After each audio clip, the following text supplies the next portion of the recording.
Hey everyone, let's jump right into today's explainer. We're looking at something I am absolutely obsessed with. It's a pitch deck for a film project that is part documentary, part comedy, and all driven by a massive, very real ticking clock. The project is called Getting Gus, and the stakes here are, well, they're kind of insane. We're going to break down this exact pitch that's going out to investors, look at the completely astronomical financial hurdle on screen, and then see why the actual investment opportunity is surprisingly grounded.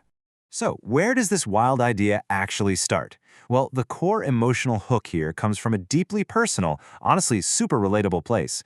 We have to go back to 1993. Jurassic Park is in theaters, literally rewiring how an entire generation sees dinosaurs. Two kids lose a toy dinosaur in a Los Angeles movie theater, and right then and there, one friend makes the other a pinky promise to get him a real dinosaur someday. You know, the kind of totally innocent, totally impossible promise kids make. But here's the hook. These two guys, they actually intend to keep it. Fast forward 33 years, and that vague someday is suddenly right now. It's no longer just some abstract pipe dream. It's a massive, real-world event going down at Sotheby's on the Upper East Side of New York. The date is locked, July 14, 2026. This isn't a script where the filmmakers can just take their time and shoot it whenever they feel like it. The auction is literally on the calendar, turning this private childhood promise into a highly public event with an actual gavel. Okay, so who or what exactly is Gus? Well, meet the silent star of the whole film. Gus is a 67-million-year-old Tyrannosaurus Rex. He was pulled out of a ranch in South Dakota, and he is one of the largest, most complete T-Rex skeletons ever discovered. I mean, we're talking about an absolute unit, standing an awe-inspiring 12.5 feet tall and stretching roughly 38 feet long. He's the undisputed headliner of Sotheby's Geek Week, and when that hammer finally falls, this 67-million-year-old marvel is going to become someone's private property. But actually becoming that owner? Yeah, that requires a staggering amount of capital. We're talking $20 to $30 million. That is the estimated sale price for Gus, which, by the way, is the highest estimate ever placed on a dinosaur at auction. It is a completely astronomical number for any normal person, and honestly, that absurdity sets up the central conflict of this film just perfectly. And this brings us to the ticking clock for the filmmakers, and for the investors they're pitching to. As of this document's date, on July 1st, there are exactly 13 days left until that hammer falls. Just 13 days. That is what makes this project so wildly urgent. Because after July 14th, Gus disappears into a private collection, and the door closes for good. There are absolutely no reshoots. There is no, hey, we'll just try again next year. It's happening right now.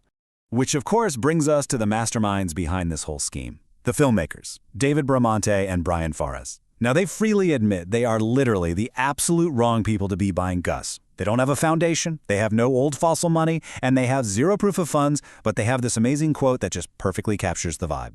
The distance between us and that paddle is the movie. They're forming the Gus Acquisition Group, pointing a camera at themselves, and they're going to try anyway.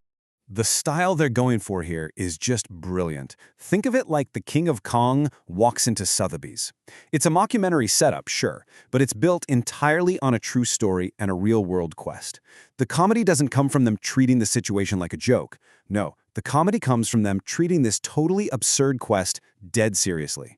They are building real investor decks, they are rehearsing actual auction language, and they're even launching a genuine public campaign to buy Gus for the people. But if you scratch beneath that comedic surface, the filmmakers are actually pitching a much deeper theme. It's not just about two guys trying to buy a dinosaur, it's a fascinating look at the invisible gates surrounding culture, capital, and legitimacy. They call it access to wonder. It asks a really poignant question. Who actually gets access to the most interesting rooms in the world? Like, why should those rooms only belong to people who already have $40 million just sitting in the bank? Now, you might be wondering if this is just a quirky, one-off event. It's not. The money in this world is very real, and it is skyrocketing. Just look at the historical data here. You've got Sue, who sold in 1997 for $8.3 million. Then Stan in 2020 for nearly $32 million. And just recently, this Stegosaurus named Apex went for $44.6 million. These dinosaur auctions are massive, verified cultural moments. The comps absolutely prove that this is a high-stakes, high-visibility arena. So how do they build the narrative tension? Well, the auction house literally wrote the script for them. Sotheby's has these brutal specific bidding gates for a premium lot like Gus. The filmmakers don't even have to invent obstacles. These 4 documented, real-world rules serve as their pre-written script. First, they have to pre-register. Then, they have to beat a 3-working-day deadline before the auction for financial checks. Third, they somehow have to show financial references and drop a deposit.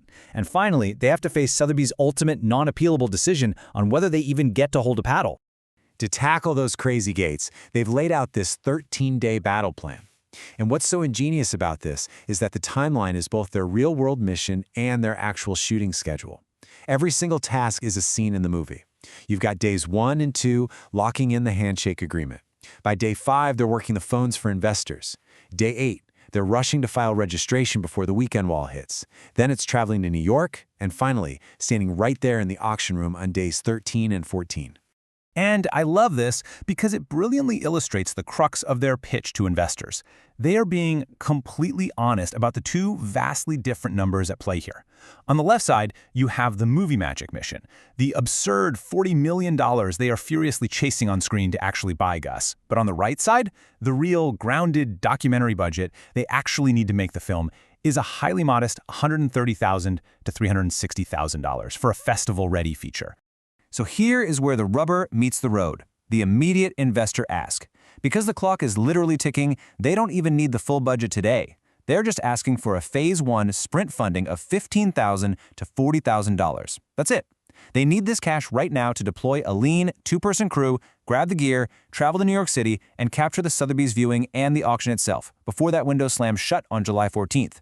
The rest of the budget? They can raise that later, basically using this incredible footage as proof of concept. For a potential backer, the upside is just so clear. You aren't funding a $40 million dinosaur, you are investing in a wildly timely, only-happens-once documentary. Think about it. It has a built-in marketing hook, a real ticking countdown, and because of the massive public interest in these dinosaur auctions, it has a natural home on streaming platforms and film festivals.